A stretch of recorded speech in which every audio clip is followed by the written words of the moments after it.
Bienvenidos a su escuela sabática en ¡Familia!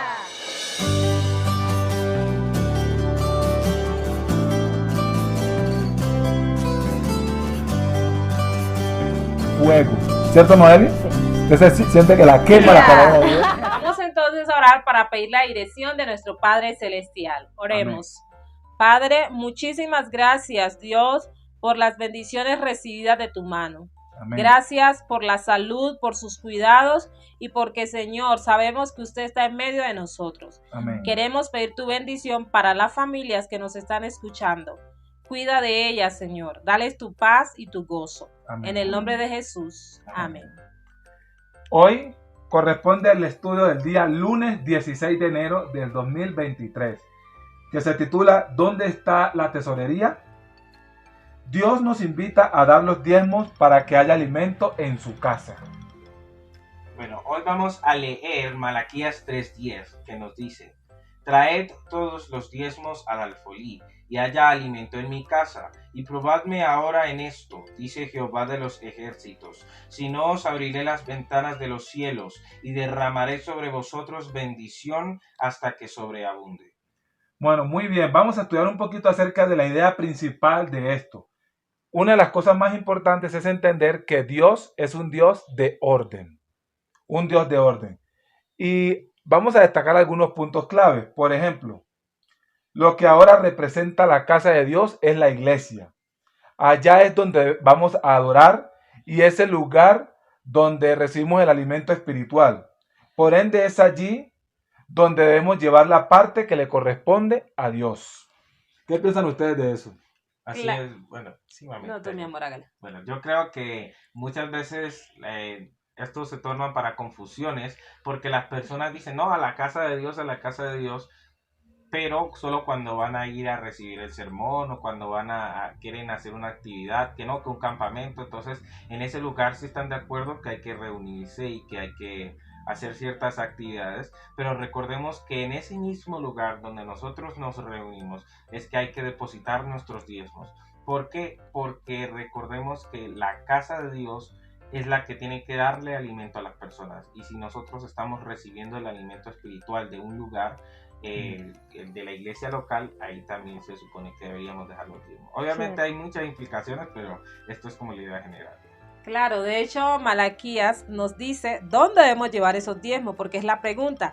¿Qué podemos aprender de este versículo acerca de a dónde deben ir nuestros diezmos? Como ya lo decía Junior, antes para el pueblo de Israel, ellos tenían que ir hasta Jerusalén, ¿no? Porque allá estaba el templo y allá era donde se adoraba. Ahora nosotros tenemos templos locales, ¿no? Donde hay personas que están ministrando, predicando la palabra, dedicados a ese ministerio evangélico.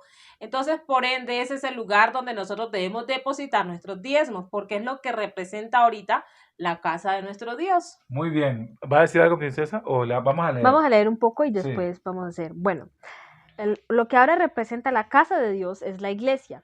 Allá es donde vamos a adorar y es el lugar donde recibimos el alimento espiritual.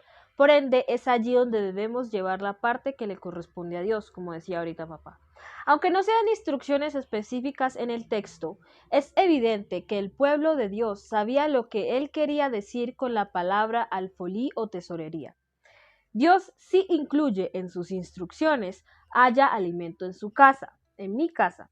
Su pueblo entendía que la casa de Dios inicialmente fue el santuario, la tienda minuciosa que se erigió por instrucciones específicas dadas a Moisés en el monte Sinaí.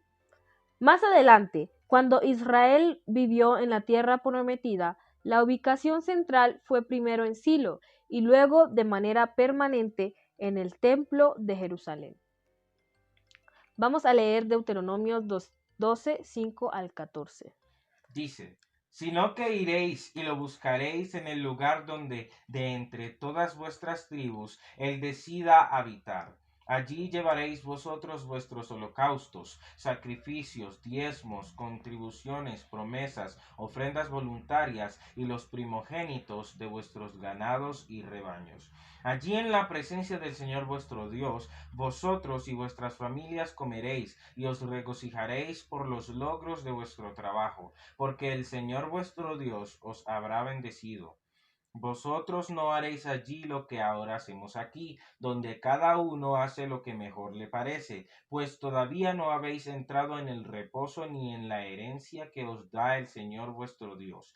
Pero vosotros cruzaréis el río Jordán y viviréis en la tierra que el Señor vuestro Dios os da en herencia. Él os librará de vuestros enemigos que os rodean y viviréis seguros. Versículo 11. Y al lugar donde el Señor vuestro Dios decida habitar, llevaréis todo lo que os he ordenado: holocaustos, sacrificios, diezmos, contribuciones y las ofrendas más selectas que le hayáis prometido al Señor.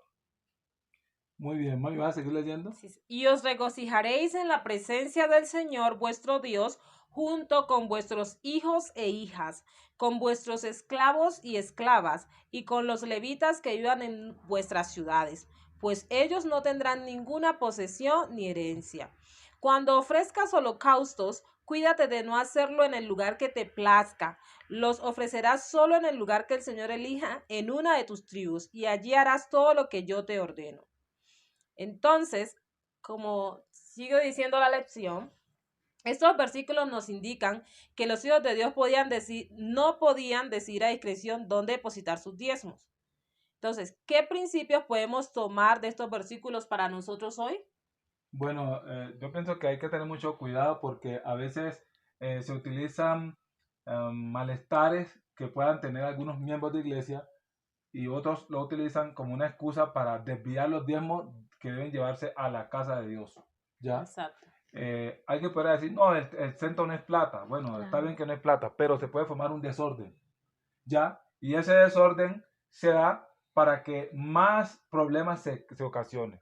Así que lo que tenemos que hacer es ser ordenados y seguir el orden que está establecido. O sea, llevar lo que le corresponde a Dios directo a su casa.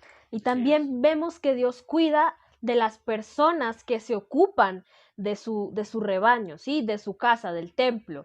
Entonces Dios dice, miren, le dijo al pueblo de Israel, yo no le he dado heredad a los levitas. Entonces ese diezmo, esas ofrendas que ustedes traen, deben llevarlas al templo para que haya alimento en mi casa, como dice Malaquías 3:10. Muy bien, leo algo. Contribuimos a la causa de Dios y demostramos nuestra gratitud cuando le devolvemos la parte que le pertenece. Hacemos partícipes a otros de la salvación cuando devolvemos nuestros diezmos. Estos recursos se utilizan para que otras personas conozcan que hay un Dios que les ama y que quiere darles la esperanza de la vida eterna, así como nosotros disfrutamos de esa esperanza. Yo recuerdo cuando estaba estudiando en el bachillerato, un amigo fue que me dio el mensaje, me compartió el mensaje y por eso hoy estoy trabajando para el Señor, sirviéndole en su causa, asisto a la iglesia, mi esposa es adventista, mi hija mayor, la primogénita, la heredera de todas mis riquezas, es Noeli, también es cristiana, mi príncipe también, el menor, el secaleche también, ¿cierto? Claro. O sea, toda mi generación se ha ido transformando gracias a que alguien pudo compartirme el mensaje, o sea, a la existencia de la iglesia. Ahora, hay personas que no tienen esos privilegios, hay personas que viven metidos en muchos problemas que se los hubiesen evitado si fuesen conocidos del cristianismo y hubiesen aplicado los principios de la vida cristiana. También debemos recordar que en otros países y incluso en nuestro continente y más que todo en otros continentes hay personas que no conocen ni siquiera quién es Jesús o quién es Dios, el Dios que nosotros servimos y viven en una oscuridad en ese tema, sí, porque no tienen como esa esperanza que tenemos nosotros. La vida a veces se vuelve una carga, se vuelve un sinsentido. Entonces, cuando nosotros devolvemos nuestros diezmos y damos las ofrendas, estamos, como dice la lección, ayudando a que todas esas personas conozcan de Dios. No solamente quedarnos nosotros con la bendición, sino llevarlos a otros que para nosotros puede ser casi imposible que haya ese tipo de cosas, pero hay personas que sin Jesús, nadie sin Jesús es nada, pero hay personas que están demasiado alejadas de la realidad y nosotros debemos ayudarlas. Así es. Junior, lea esta parte. Sí. Dice, como miembros de la familia de Dios, queremos entender y practicar su voluntad con respecto a qué hacer con nuestro diezmo. En el relato bíblico aprendemos que 3 veces al año, la Pascua, el Pentecostés y la fiesta de los tabernáculos, el pueblo de Dios debía viajar a Jerusalén para llevar personalmente sus diezmos y ofrendas y para alabar y adorar a Dios. Después, los levitas distribuían el diezmo entre sus hermanos por toda la tierra de Israel. Esto lo encontramos en 2 de Crónicas 31, 11 al 21, Nehemías 12, 44 al 47 y 13, 8 al 14. En armonía con este principio bíblico de la tesorería alfolí, la Iglesia Adventista del Séptimo Día ha designado a las asociaciones, las misiones y las uniones de iglesias locales como tesorerías en nombre de la Iglesia Mundial y de las cuales se paga el ministerio o la obra eclesiástica. Amén. Claro. Muy bien. Sí. O sea, aquí se nos muestra que la iglesia, por cuestión de orden, ha designado algunas organizaciones o ha puesto responsabilidades en la iglesia local, en las misiones, en las uniones, para dar orden, porque ya sabemos que en nuestra iglesia los pastores no toman diezmos directamente, sino que ellos reciben un salario de ese diezmo, ¿no? Entonces, vemos que antes el pueblo de Israel tenía que viajar, o sea, para llevar esa ofrenda al Señor. Afortunadamente, nosotros no tenemos que hacer un largo viaje ahora para dar nuestros diezmos y ofrendas. Claro. De hecho, hay muchas formas de hacerlo. Hay formas de hacerlo con transferencias.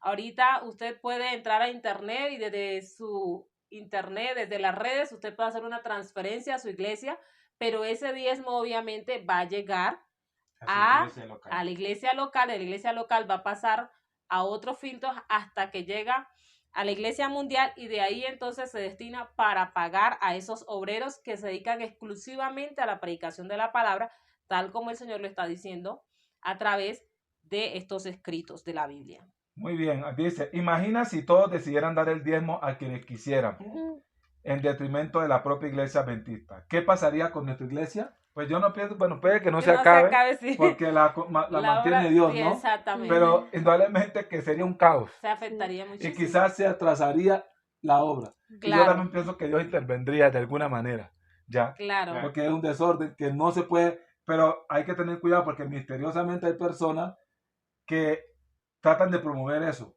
que es una conducta equivocada. De hecho, si nosotros recordemos que la iglesia también tiene, o sea, si nosotros estamos asistiendo a una iglesia, esa iglesia también tiene gastos de energía, luz, agua, todo lo que nosotros podemos tener, equipos, y aunque el diezmo es destinado para el mantenimiento del ministerio en sí, nosotros también debemos recordar que al dar los diezmos, nosotros lo que estamos haciendo es ayudar a que la obra continúe. Claro, exactamente. aunque las ofrendas se usan para otros detalles específicos. Dice, por ende, ¿por qué esa práctica es una mala idea y es contraria a las Sagradas Escrituras? Lo primero es que lo que está en juego aquí es la obediencia a Dios. Exactamente. Independientemente de toda la lógica que podamos encontrar, de la parte funcional de eso, lo más importante es obedecer a Dios. Hacer las cosas como Él dice, trabajar en orden, no decir como me parece a mí, porque nadie puede mejorar los planes de Dios ni las cosas que Dios creó. Bueno, hemos llegado al final de la lección del lunes. Les queremos invitar para que se suscriban al canal, para que nos escriban sus preguntas, ideas que tengan, cosas que quisieran que hagamos. Y un detalle específico, si les parece bien que leamos los textos bíblicos de una vez en la lección, o si quieren que obviemos los textos bíblicos y solo nos concentremos en la lección. Que Dios les bendiga y hemos llegado al final de Escuela Sabática en Familia. Bueno, bendiciones. Bendiciones para todos, un buen día.